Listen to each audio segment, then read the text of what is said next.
Alright, today on the table I have the MP-15.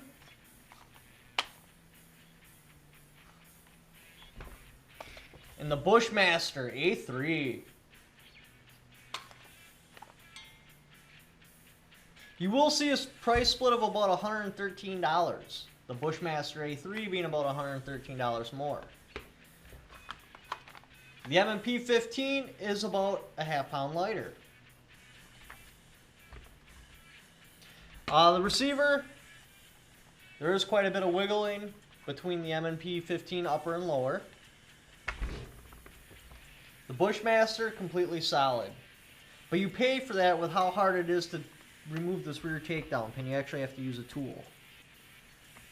It's quite difficult.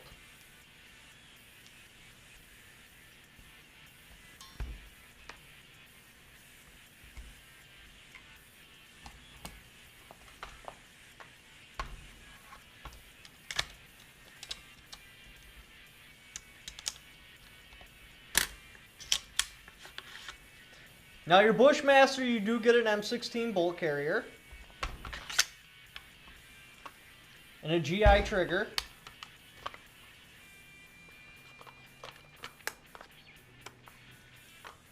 And it does come standard with M4 feed rams.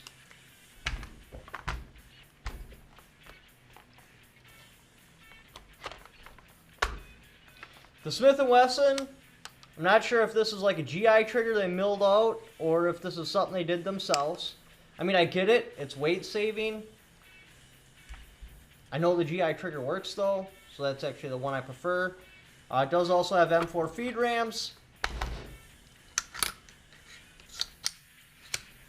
And you do get the Liberal Appeasement AR-15 bolt carrier.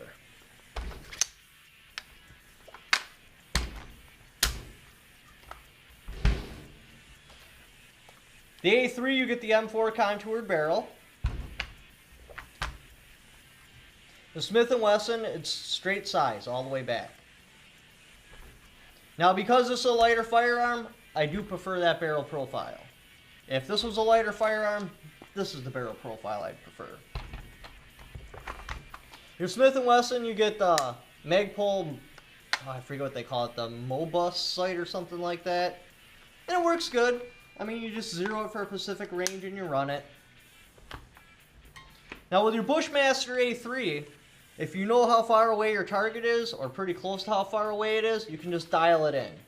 Now I've only tested this up to 300 yards, but hitting a human-sized target with these range numbers is very doable. So I like that a lot, that I can dial in range on this. I also like the fact that this is a carrying handle. And you can take this carrying handle off if you want and put on some sort of optics. You can do the same thing with this. This can come off and you can also run optics on this. Both front sights are pinned in. Really cool. That's exactly what I'd like to see.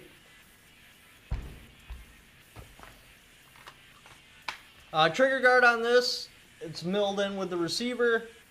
Kind of comes down like that. This is your standard GI trigger guard, the little button you can push and drop the bottom off for gloves. I kind of like the look of the GI trigger guard better. The finish on this I do prefer also. Low glare, Parkerized finish. This is shinier, and the finish it's got on the receiver, I wish it was on the barrel, and the finish it's got on the barrel, I wish it was on the receiver. Like how the Bushmaster's got it. The receiver's kind of shinier and then the barrel's dull. The overall look of the firearm, I prefer the Smith & Wesson logo a lot better. It just looks better than the Bushmaster. I also like how this is highlighted in white.